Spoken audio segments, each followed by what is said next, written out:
सभी साथियों को नमो बुद्धाय, जय Bhim.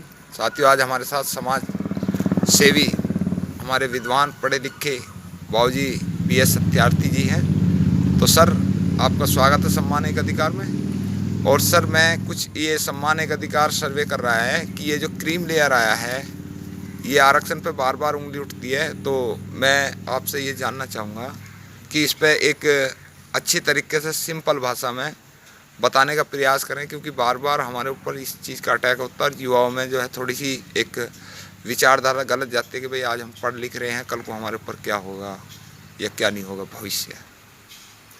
Gautam ji, thank you very much. जय भीम, नमो बुद्धाय सभी को। और जो आपने क्रीमी लेयर रिजर्वेशन में बात की है SC ST के लिए, इसके बारे में मैं अपने विचार देना चाहूँगा। इसकी बैकग्राउंड में यदि आप देखें तो रिजर्वेशन नाम की चीज़ कब से आई वो भी हमें जानना पड़ेगा। सन 1932 में जब पूना पैक्ट हुआ, कम्युनल अवार्ड के बाद, कम्युनल अवार्ड का मतलब ये है कि ब्रिटिश गवर्नमेंट ने एक ऐसा डिसीजन दिया था, अवार्ड पास किया था, जो भारत के लोगों के लिए उनको ऊपर एक कंपल्सरीली उन्हें मानना था कि यहाँ का जो डिप्रेस्ड क्लास की कम्युनिटी है, जिसे वंचित समाज कहा गया, जिसमें SC ST आते थे, के लिए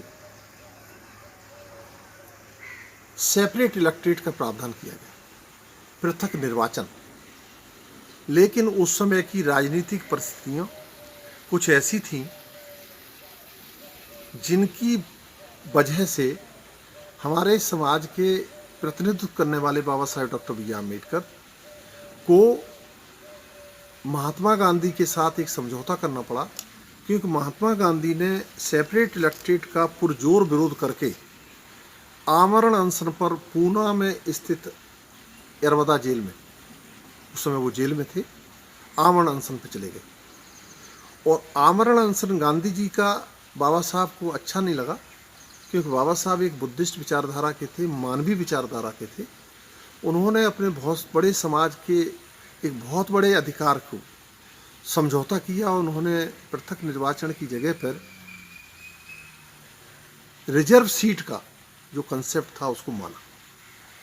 रिजर्व सीट पार्लियामेंट में जिस तरह से आज 131 है, उसी तरह से उस समय बहुत कम, क्योंकि इस समय पॉपुलेशन उस समय की पॉपुलेशन से 4-5 गुनी है।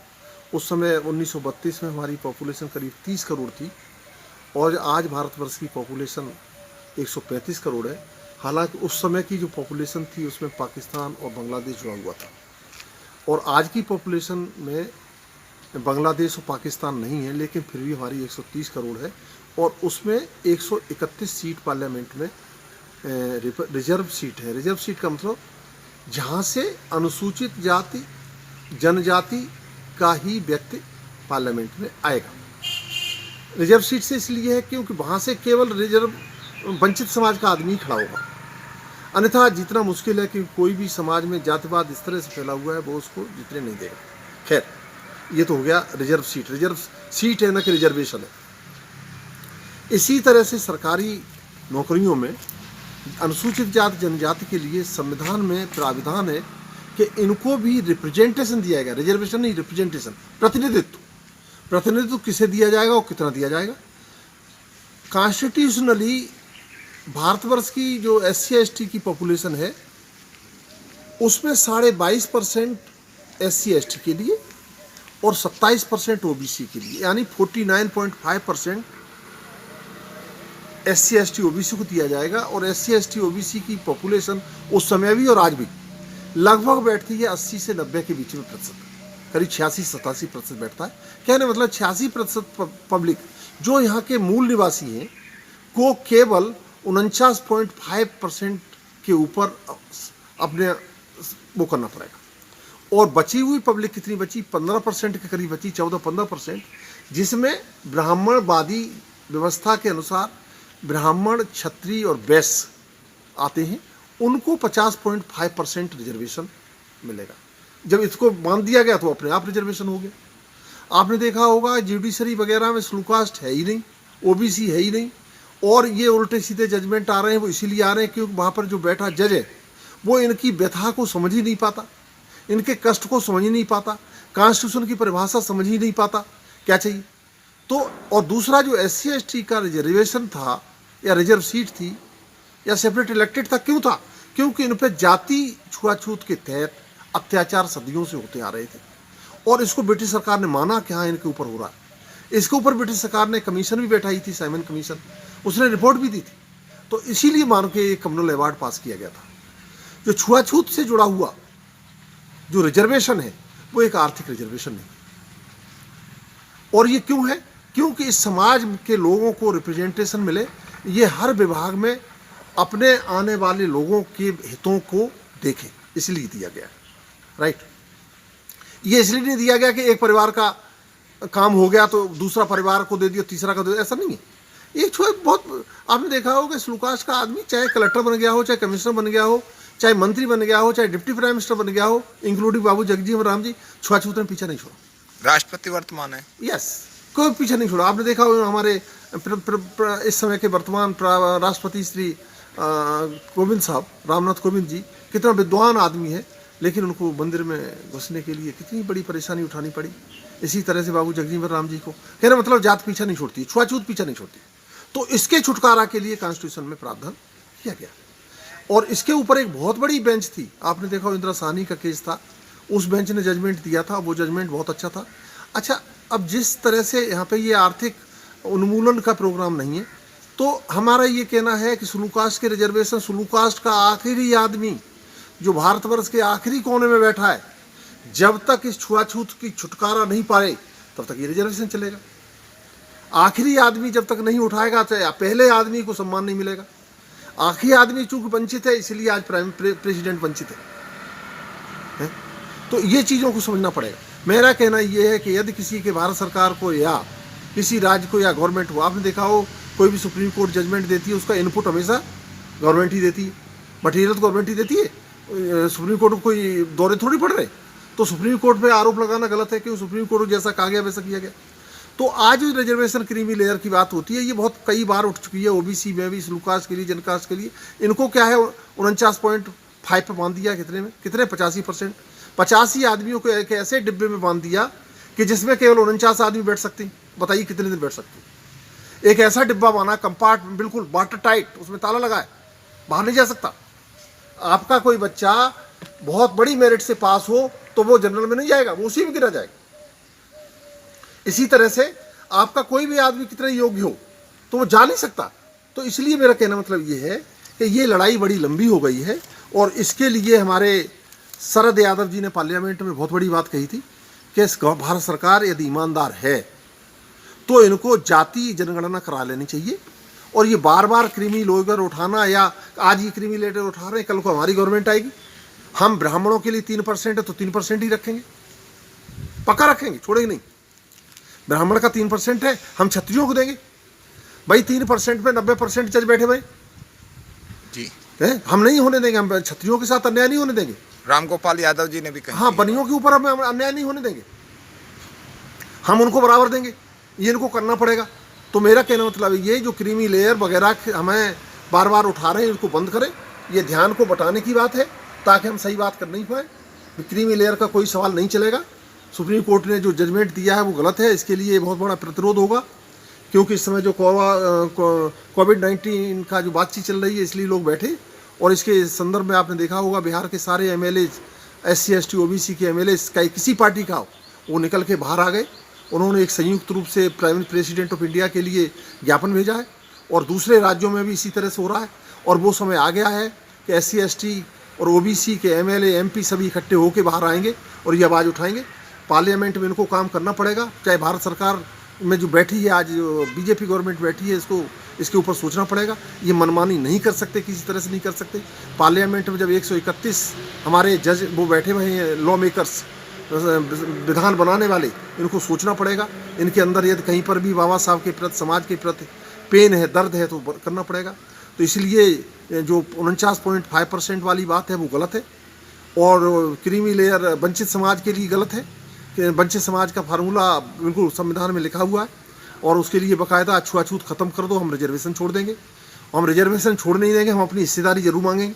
हमारी हिस्सेदारी भारतवर्ष से, हम तो मूल निवासी हैं। ये मूल रूप से भारतवर्ष हमारा है, हमारा देश है। इसमें विदेशी लोग आए हैं वो यहाँ से चले जाएं। और जो आपको बता दें, एक और अंतर्राष्ट्रीय स्तर की बात बताना चाहता हूँ, यूएनओ की बात बताना चाहता हूँ, शायद हमारे साथियों को पता है या नहीं पता है, विदेशी किसी राज्य के ऊपर, किसी भी क्षेत्र के ऊपर राज्य नहीं कर सकता, वहीं के लोग राज्य करें। आपने संसार में देखा होगा, भारतवर्ष के अलावा किसी भी देश में विदेशी राज्य नहीं कर रहा। इवन ब्रिटिश ने छोड़ दिया, आज भी यहाँ पर ब्राह्मण राज्य कर रहा है जो कि विदेशी है, जिसका डीएनए विदेश से मिलता है। यहाँ के ब्राह्मण जितने भी डीएनए, जिनका विदेशी डीएनए है, R1 N1, उनको छोड़ के जाना पड़ेगा। और वो समय अब आ गया है। अब एक बहुत ही बड़ा डिसीजन होने वाला है और धीरे धीरे मैं तो ये कहूँगा कि सभी लोगों को एक होना चाहिए। और ये 49.5% की बात छोड़िए, 50.5% की बात छोड़िए, जिसकी जितनी पॉपुलेशन है उसके हिसाब से उनको रिजर्वेशन दो। ईमानदारी से रहिए, हमारे लोग जो योग्य हैं वो आएँ, और छुआछूत को छोड़ना पड़ेगा, अन्यथा बगावत होगी। कारण क्या है, एक बगावत, संवैधानिक बगावत का कोई रोक नहीं सकता। संविधान में जो चीज़ लिखी है, संविधान को भी नहीं कोई बदल सकता, क्योंकि संविधान एक प्रजातांत्रिक संविधान है, जिसमें आर्टिकल 14 में लिखा हुआ है पूरा कि रीजनेबल यहाँ पे क्लासिफिकेशन एंड इंटेलिजिबल डिफरेंसिया को समझना पड़ेगा। कोई किसी तरह की बात नहीं हो सकती। जब ये डेमोक्रेसी आसानी से नहीं आई, ये बहुत इसके लिए त्याग करने पड़े हैं, और सभी ने त्याग किया है, और सबसे ज़्यादा त्याग यहाँ के वंचित समाज ने किया है। आप इसका एक उदाहरण देखना चाहते हैं तो चले जाएं, जहाँ इंडिया गेट पे अमर ज्योति जलती है, यहाँ पे जो नाम लिखे हुए हैं उनमें देखें जाके 80% दलित वर्ग है, दलित वर्ग के नाम है। तो मेरा रिक्वेस्ट सभी से यही है कि रिजर्वेशन को ढंग से समझें। ये रिप्रेजेंटेशन है, पार्लियामेंट हो, चाहे सरकारी विभाग है और चाहे प्राइवेट विभाग है, प्राइवेट विभागों में भी रिजर्वेशन लाना पड़ेगा, क्योंकि जब तक हर जगह हर प्रतिनिधित्व नहीं होगा, वो समाज के हितों को नहीं देखा जा सकता। आज लेबर के आपने देखा 30 लॉज को ख़त्म किया है, ये बहुत ही गलत है। ये भारतवर्ष है जहाँ लेबर ज़्यादातर वंचित समाज से, 80% लेबर, 90% लेबर वंचित समाज से, उनका दर्द हम समझते हैं। उनके साथ किस तरह व्यवहार किया गया इस कोविड के पीछे कोई इंतजाम नहीं किए गए, और उसके पीछे 30 कानून बीजेपी राज्य जितने हैं जहाँ पर शासित राज्यों में ख़त्म किए गए। ये उसी से जुड़ा हुआ सवाल है। रिजर्वेशन इनके लिए वो है, हम चाहते हैं कि ये जनगणना जातिवादी जनगणना हो, जैसे आपने बताया कि डॉक्टर राम गोपाल जी ने कहा, शरद यादव ने कहा, मायावती ने कहा, कांसीराम जी कहते रहे, बाबा साहब ने कहा, और भी जितने लोग हैं आज हमारे समाज के कह रहे से, उदित राज ने भी कहा, और हम भी कह रहे, हमारे समाज के बहुत से लोग कह रहे। आज अवेकनिंग और इतनी आ गई है जागरूकता कि हम चाहते हैं कि जातिगत वो होना चाहिए। बिल्कुल ईमानदारी से कराइए जनगणना, और जितना जिसकी हिस्सेदारी उतनी दो, रिजर्वेशन अपने आप खत्म हो जाएगा। किस बात की लड़ाई है भाई? आपकी 3% पॉपुलेशन है, 3% रिजर्वेशन लो, क्या फिर आपको कैसे मिलेगा 50%? ब्राह्मणों को कतई नहीं मिल सकता, क्षत्रियों को कतई नहीं मिल सकता, दलित बनियों को कतई नहीं मिल सकता। बनियों को मिलेगा तो जितनी उनकी पॉपुलेशन उतनी मिलेगा।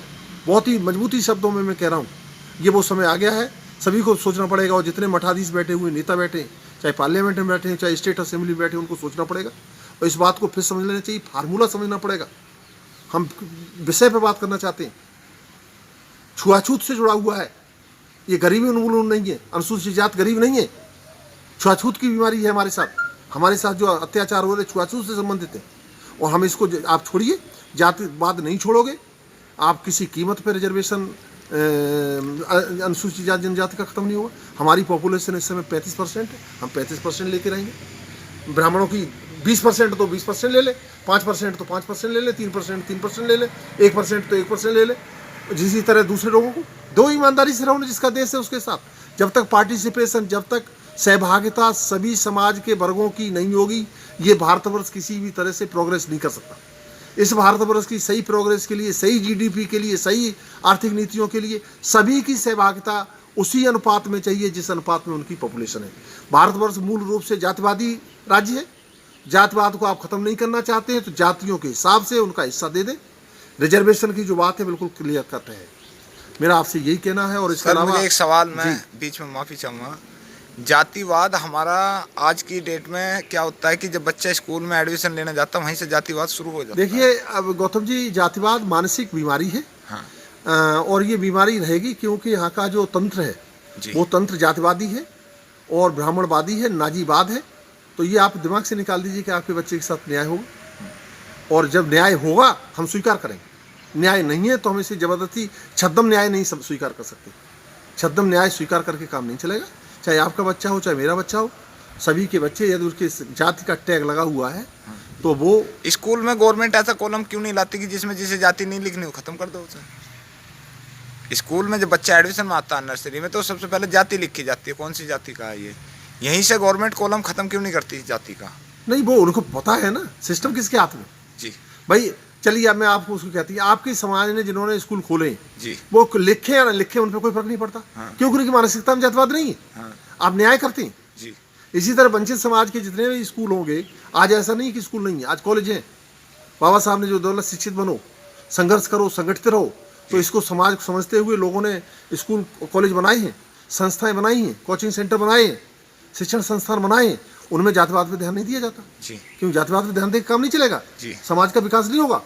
जो दूसरे लोग हैं जो इसको करते हैं वो ना लिखा हो तो अभी ढूंढ लेंगे जी, या तो ढूंढी जाती है, ढूंढ लेंगे। आपने देखा हो अभी आर्मी में भी जातिवाद है। हाँ जी। अभी एक सिपाही आर्मी में खाना खाने गया तो डाइनिंग हॉल में उससे कह के तू चमार है, उसको धक्के मार के निकाल दिया गया। उसने रो के अभी वीडियो डाला, आपको पता होगा, सुना है आपने? हाँ सुनी थी। है तो इसी तरह मैं कहता हूँ कि हर जगह एक ही मानसिक कोरोना वायरस है। कोरोना वायरस कम खतरनाक है, ये ज्यादा और खतरनाक है। ये ऐसा खतरनाक है, ये सदियों से चला आ रहा है। ये सदियों, इसका तो इलाज ही नहीं मिल पा रहा। 10,000 वर्ष से चला आ रहा है जी जब से मैं ओशो को सुन रहा था, रजनीश जी को, जी। उन्होंने कहा है कि ये बहुत बड़ा खतरनाक है। हाँ इसी तरह और भी जितने प्रकांड विद्वान हुए लोग जिन्होंने साहस किया, कहा है जी। उन्होंने, ये बुद्धा से लेके आज तक देखिए जितने भी समाज सुधारक हुए उन्होंने कहा इस है। पे भी बोल दो सर, किस पे? ये जो पर्चा, ये पर्चा मैंने बोल दिया सारा, थोड़ा सा और बता दो परसेंटेज के हिसाब से। परसेंटेज जो बताई है मैंने बताई है कि 50.5% पॉपुलेशन को 15% लोग ले रहे हैं रिजर्वेशन को जी। और हमारी पॉपुलेशन 85% से ऊपर है, हमें 49.5 पे ही अटका रखा है। तो एक ऐसे डिब्बे में बैठा रखा है जिसमें 49 किलो वजन आ सकता है, उसमें 85 किलो बैठा रखे, जिसमें एक 50 किलो का है उसमें 15 बैठे। तो आपके पास तो ऑक्सीजन भी नहीं सांस लेने के लिए। भाई साहब ये पृथक निर्वाचन वाला और बता पृथक निर्वाचन जो बताया है, पृथक निर्वाचन जो था बाबा साहब ने पूना पैक्ट के तहत और कम्युनल अवार्ड के तहत कम्युनल पृथक निर्वाचन पद्धति जो ब्रिटिश सरकार ने दी थी, उसमें यही था कि जो वंचित समाज के लोग हैं इनके लिए कुछ रिजर्व्ड सीट होंगी और रिजर्व सीट से जो आदमी जाएगा वो उसी समाज का जाएगा। और पृथक निर्वाचन का नाम मतलब था 2 वोट देने का अधिकार, कि आप है वो 2 वोट डालेंगे। पृथक निर्वाचन से 2 तरह के लोग खड़े होंगे और आप जिसे जिताएंगे वो जाएगा। और अब आपका वो पृथक निर्वाचन नहीं हुआ, उसकी जगह पे रिप्रेजेंटेशन रिजर्वेशन आई। रिजर्वेशन है, रिजर्वेशन ये बहुत घातक है, हम इसके कभी पक्ष में नहीं रहे, बाबा साहब भी नहीं चाहते थे लेकिन मजबूरी थी। और आज समय आ चुका है, शायद इस पर निर्णय होगा बहुत जल्दी। और ये जो डिसीजन आया है सुप्रीम कोर्ट का, सुप्रीम कोर्ट की कोई गलती नहीं, गवर्नमेंट ने जैसा इनपुट दिया वैसा ही आया। बाबा साहब ने ये बात कह दी थी कि जब आप लोग जागरूक हो जाएंगे, पार्लियामेंट में आपके प्रति जो द्वेष है वो सुप्रीम कोर्ट के द्वारा निकलवाया जाएगा, वही निकल रहा है। तो हमें इसके लिए कहीं आश्चर्य नहीं करना चाहिए, हमें अपनी तैयारी करनी चाहिए। जैसे बिहार में आया सभी जगह आना चाहिए, हम भी बोलें, आप भी बोलें, सभी लोग बोलें, तैयारी से करें, त्याग करें, हैं, अपनी बात कहें, अपने संवैधानिक तरीके से डिमांड करें, हैं, और गवर्नमेंट को महसूस कराएं कि जो आप कर रहे हैं गलत कर रहे हैं। सर एक बात मैं और पूछनी चाहूँगा, ये 131 सांसद हैं, अभी 2 साल पहले SC/ST एक्ट हुआ था, उसमें भी किसी पार्टी ने हिस्सेदारी नहीं दी और उसके बाद में भी एक क्रीम लेयर आ गया, इसमें भी ये लोग नहीं बोल रहे हैं, तो ये जाते क्यों? देखिए मैं आपको गौतम जी बताता हूँ, जागरूकता का प्रश्न है। आपने देखा हो 2 अप्रैल 1918 को, हाँ, जब एक लोग सड़क पे आए जिसमें आपके समाज के 11-12 लोग मरे, हाँ जी, किसी पार्टी का कोई भी इसमें वो योगदान नहीं था। ठीक है, उसी के बाद 13 पॉइंट प्रोग्राम, 13 पॉइंट रोस्टर आया, हाँ, उसमें SC/SC OBC भी आ गया साथ में। जी जी, आपने देखा हो, हाँ जी। और आपने देखा हो जब CA और NPR का केस आया तो उसमें SC/ST OBC माइनॉरिटी भी जुड़ गए। जी जी। और जब ये सब कुछ जुड़ने लगे तो ये सरकार को पता चल गया, और आपके जो पिट्ठू बैठे हुए हैं दलित वर्ग के और OBC वर्ग के और माइनॉरिटी वर्ग के, उनको भी पता चला कि यदि ये नहीं जाएंगे तो ये पिटेंगे गलियों में। हाँ जी, हाँ जी। तो आपने देखा हो बिहार में असेंबली की पार्टी लाइन से हटके सभी पार्टियों के MLA आके उन्होंने लिखा है प्रेसिडेंट को, क्या मतलब उन्होंने एक हिम्मत जुटाई है। हाँ जी, हाँ। दूसरे राज्यों में भी पहल आ गई है, हर जगह आएगी। तो ये एक जागरूकता अभियान है, धीरे धीरे करके जागरूकता हो रही है। और जो पिट्ठू हैं, पिट्ठुओं में यदि अकल आएगी तो जरूर आएगी। मैं पिट्ठू कहना मैं गलत नहीं मानता, क्योंकि वो अपने समाज के हितों को नहीं देखता। और ध्यान रखना, जो आदमी अपने समाज के हितों को नहीं देखेगा वो ज़्यादा दिन नहीं चलेगा, चाहे कोई भी हो। तो इसलिए ये सारी चीज़ें बहुत ही स्पष्ट है संविधान में भी स्पष्ट है, रिजर्वेशन के क्लॉजेज भी स्पष्ट हैं, दुनिया के एमओज आए वो भी स्पष्ट है, और इसके पीछे जितनी भी सांठगांठ है वो भी स्पष्ट है, और ये सब चलेगा। लेकिन मेरा आपका सबका मानना है इसके लिए आप तैयार हैं। एक जात, इसका एक ही सॉल्यूशन है कि जातिगत रूप से जनगणना हो, और जातिगत रूप से जिसकी जितनी संख्या है उसके अनुसार उसका रिसोर्स इक्विटेबल डिस्ट्रीब्यूशन होना चाहिए। और जाति में भी मैं आपको बता दूं, इक्विटेबल डिस्ट्रीब्यूशन की बात ये है कि जो लाइन में आखिरी आदमी है उसके आंसू पहले पहुंचे जाए। आपके जाति के जो लोग खड़े हैं लाइन में लगाए, तो जिसके सबसे पीछे खड़ा है उसके आंसू पहले पूछे, आप देखिए सारा समाधान निकलेगा। बाबू जी एक बात और पूछनी थी, वो ये है कि देखो आप जैसे विद्वान बहुत कम मिल पाते हैं, और हमारे लोगों ने मात्र 10-5 साल से ही माइकों पे या थोड़ा बहुत बोलना शुरू करा है। तो ये जो हमारे जब से आरक्षण हुआ, जब से एक बीमारी बनी हुई है युवाओं में, हमारे समाज के लिए कभी भी है, जब से ये बीजेपी 10 साल से बैठी है, उससे पहले भी 70 साल से देश चल रहा था। ये 10 साल में ऐसा क्या है, अभी 10 साल तो इनको पूरे नहीं हुए, इनको दमादम अटैक जो कभी SC कभी ST हर चीज़ पे हम ही देख रहे हैं, चाहे कि आप चले जाएं देश छोड़ के। आपका जो प्रश्न है वो बड़ा संगीन प्रश्न है। हाँ ये 100 साल से तैयारी कर रहे हैं जी। शायद आपको पता हो, RSS से पहले हिंदू विश्व परिषद, हिंदू है हाँ विश्व हिंदू परिषद सन 1905 से, जब से बंगाल का विभाजन हुआ जी, जब से ये आए, और आपको पता होगा कि इनकी जो तैयारी है वो इटली से तैयारी चालू हुई और जर्मन से चालू तैयारी हुई। इटली जो मसोलिनी और हिटलर के फार्मूला के ऊपर, क्योंकि इनकी बेसिकली इनकी जड़ें वो वहीं से हैं, और उसी फार्मूला को लेके पहले ये काली शर्ट पहनते थे, अब ये काला निकर पहनने लगे। ठीक है, तो इनकी तैयारी है कि इनकी तैयारी यही है कि पूरे राज्य को, पूरे राष्ट्र को इनका राज्य हो, और इनकी जो मार्शल लॉ लागू करें, आपके समाज को, जितने वंचित समाज है इसको गुलाम बनाएं। इटली में क्या हुआ, जर्मन में क्या हुआ, जर्मन में हिटलर ने किया, इटली में मसोलिनी ने किया। मसोलिनी इनका गुरु था, शायद आपको पता होगा, वीर सावरकर वगैरह ने किसको पढ़ा, उन्हीं को पढ़ा। वीर सागर के ऊपर वो लगा हुआ था, प्रतिबंध लगा था। सन 1935 तक वो हिंदू महासभा के अध्यक्ष नहीं बन पाए, बाद में हटा। इसी तरह से उस समय के जो थे ब्राह्मण, महाराष्ट्रियन ब्राह्मणों के हाथ में ये था, ये लोगों ने अपना किया। तो ये बहुत बड़ा एजेंडा है और ये उसी की तरफ जा रहे हैं। ये हिंदुत्व बना पाएंगे इस देश को संविधान में? क्योंकि ब्राह्मण शब्द कह के ये अकेले पड़ जाते हैं। हाँ, तो इसलिए हिंदू शब्द, और हिंदू शब्द की जो वो है मनगढ़ंत कहानी, वो कुछ नहीं है। जब तो SC ST OBC जिस दिन इन कहानी को समझ जाएगा, ये खिसक जाएंगे ईंट की तरफ, हिंदुत्व जमीन पे गिर जाएगा। हिंदुत्व नहीं कोई शब्द है। बाबा साहब ने भी कहा था कि भाई ये हिंदू धर्म जो 4 ही माला पे, 4 मंजिल की बिल्डिंग पे रुका हुआ है। तो ये है, जब तक आपका समाज नहीं समझ रहा तभी तक है जिंदा। आपने देखा हो, आपने कोरोना में लोगों ने मंदिर में जाना बंद कर दिया, तो ये कि वो भिखमंगे बैठे वो ऊधम मचाने लगे। जी जी। और अब 80% सवाल जाएगा ही नहीं मंदिर में, जाना भी नहीं चाहिए। समझ, जो लोग सड़क पे घूम रहे बेचारे मारे लेबर, इनको समझ लेना चाहिए गवर्नमेंट क्या चाहती है। 30 लेबर लॉ के कानून ख़त्म कर दिए, तो हमारे पब्लिक को समझ लेना चाहिए ये आपके हितैषी नहीं है। ये मीठा बोलते हैं कि बसों का इंतजाम किया, रेल का इंतजाम किया, हवाई जहाज़ का इंतजाम किया, कुछ नहीं किया। रोटी का इंतजाम किया, सब भूखे मर रहे हैं। आने वाले समय में सोच समझ के वोट डालिए, अपने वोट का प्रयोग करिए, अपने अधिकारों को मांगिए। जिस कैंडिडेट को वोट दे रहे हैं उससे आप बात करें, उसका एजेंडा देखें, उसके चरित्र को देखें, वोट सोच समझ के डालें। मैं नहीं समझता हूँ ये बहुत बड़ी समस्या ही खत्म हो जाएगी। केवल आपको अपने नॉलेज का प्रयोग करना है, बाबा साहब के अध्ययन को करना है। ललई यादव, जो ललई सिंह थे, उन्होंने पिछड़े वर्ग को बहुत दिया। छत्रपति साहू जी महाराज से लेके आपने देखा हो, EV रामास्वामी नायकर तमिलनाडु क्षेत्र में काम किया, उन्होंने पिछड़े वर्ग को समझाया, और आज पिछड़े वर्ग वहाँ पे देखिए किस तरह से आगे है। इसी तरह आज हमारे यूपी में दलित वर्ग के साथ साथ पिछड़ा वर्ग भी आ रहा है। बिहार में देखिए जागरूकता है, तो ये जागरूकता बढ़ रही है और समझ में आ रही है। RSS को ध्यान रखिएगा, बीजेपी की समझ में बात आ रही है, इसीलिए बौखलाए हुए हैं और इसीलिए ये सब कुछ कर रहे हैं। और आगामी सर 20 के चुनाव हैं और 20 के बाद में 22 के हैं, तो उम्मीद करी जा सके या आ सकें सत्ता में? नहीं, ये आशा उम्मीद क्यों की जा सकती है? देखिए, आप लोग अपने समाज को जोड़िए, समाज को समझा दोगे तो काम ही काम है। समाज ये जिस दिन समझ जाएगा जी, तो कहाँ का परेशानी आपकी। 85% वोट आपके एक जगह होंगे, आपको सपा या बसपा जैसी सर मैं माफी चाहूँगा, एक बात पूछना चाहता हूँ। हम बहुत सारे विद्वानों से बात करते हैं, वो 85% का नारा लेके चलते हैं, जबकि हिंदुत्व के अंदर वो 3 हिस्से में बटा हुआ है। एक तो SC ST होगा, एक OBC होगा, एक जनरल होगा।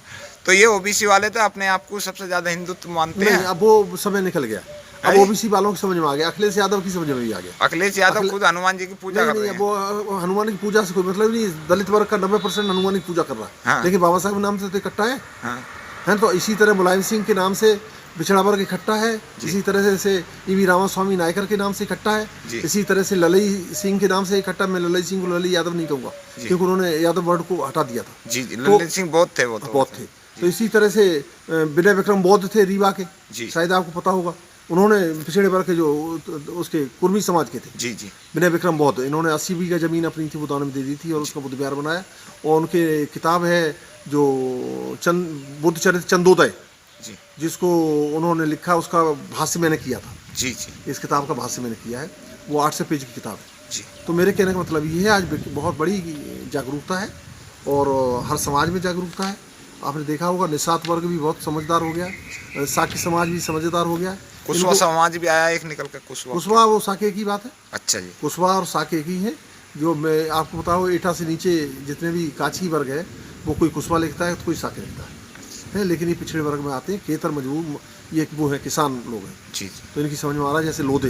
जी। अब देखिए, आप कल्याण सिंह की अकल में आ जाएगी। हाँ कल्याण सिंह जी जो अपने को ठाकुर मानते थे, लोधी राजपूत मानते थे, जी। अब उनके ऊपर ही अटैक हो रहे हैं। हाँ। उमा भारती की भी अकल में आ जानी चाहिए, जी। संगप्री गौतम की अकल में भी आ जानी चाहिए। जी। संगप्री गौतम जब मरेंगे तो बीजेपी की उस पर जाएंगे, समाधि पे बैठेंगे, वो अटल बिहारी वाजपेयी के बीपी बराबर मौर्य गए तो वो भी बीजेपी में मरे, संगप्री गौतम भी बीजेपी में मरेंगे, जी। उदित राज भी बीजेपी में मर रहे जाके, हाँ। रामदास अठावले भी बीजेपी में मर रहे जाके, जी। और हमारी बहन मायावती जी लगभग तैयारी में है। जी तो मिशन कभी नहीं खत्म होता है, व्यक्ति खत्म होते हैं। जी मिशन की एक जो एनर्जी है वो कहीं दूसरी जगह से आती है। जी जी विचारधारा है, उसकी एनर्जी एक पुंज है, एनर्जी पुंज है जो वो है जिंदा, और आप उसके कर्णधार हैं। आप लोगों से सभी अनुरोध है, आप इसी पे काम करें।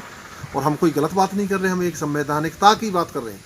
संविधान से ऊपर संवैधानिकता है, संवैधानिकता हमें समझनी पड़ेगी। समाज संविधान की अपेक्षाएं क्या है, और भारतवर्ष तभी बन सकता है जिसे हम भारत कहते हैं। भारत तभी संभव है जब हम सभी लोग उसी को समझें, एक समता स्वतंत्रता भ्रातृत्व। एक आखिरी बात, कुछ ऐसा संदेश जो आज से पहले आपने काफ़ी टाइम पहले बाबा साहब की जयंती अभी देखी है, भगवान बुद्ध की भी देखी है, तो इसमें और उसमें क्या फ़र्क रहा आपकी जयंती में? देखिए, भावनात्मक रूप से जयंती ये भी अपने में बहुत ही मार्मिक थी, और इसमें जो सबसे अच्छा हुआ ये हुआ है कि पैसे का दुरुपयोग नहीं हुआ, और ये दुरुपयोग न होकर इस एनर्जी को इकट्ठा करके शिक्षण संस्थानों में लगाना चाहिए। और मैं समझता हूँ हर गांव, हर शहर, हर कस्बा में कुछ लोग अग्रणी लोग हैं, उन्हें बैठ के ये तय करना चाहिए कि बाबा साहब की जयंती में हम पीछे जो खर्चा करते थे वो पैसा इकट्ठा करें, और इसके स्कूल खोलें, छोटे छोटे स्कूल खोलें, और उसमें अच्छी बातें की जाएं। आज यूपी सरकार या कोई भी सरकार है, उससे मान्यता ले, काम करें, है सभी को, इसको एनर्जी को सही रूप में लगाएं। बाबा साहब के प्रति जो जागरूकता कब नहीं हो सकती, चाहे कर्फ्यू लग जाए, बुद्ध जयंती कब नहीं हो सकती, है ना? तो ये, लेकिन इसमें जो रिसोर्सेज बचे उन रिसोर्सेज का प्रयोग करें। बच्चों के लिए, पढ़ने वालों के लिए कुछ संदेश यही है। देखिए, हर गांव में मैं सोचता हूँ कि आज समय बदल गया है, हर गांव में एक लाइब्रेरी होनी चाहिए, जिसमें कुछ लोग जो अग्रणी लोग हैं वो शाम को बैठ के, सुबह बैठ के 1 घंटा 2 घंटा बच्चों को जरूर बैठाएं। स्कूलों की कमी नहीं है, अब कोई ज़माना था स्कूलों की कमी थी, आज स्कूलों की कमी नहीं है, लेकिन लाइब्रेरी की कमी थी। लाइब्रेरी क्या होती है? लाइब्रेरी में एक चलता फिरता ज्ञान होता है, किताबों के माध्यम से। किताबें नहीं छोड़नी चाहिए, और जब जिस समाज में लाइब्रेरी में जाने की आदत होगी वो समाज हमेशा आगे जाएगा। हम अपने पूर्वजों का इतिहास जानें और शिक्षा अच्छी से अच्छी पाएँ, मेरा ये कहना है। भारतवर्ष आपका होगा और आपकी ही राज्य होगा। धन्यवाद सर, आपका सम्मान के अधिकार को टाइम देने के लिए। बाबूजी BS सत्यार्थी जी, समाज सेवी, जय भीम।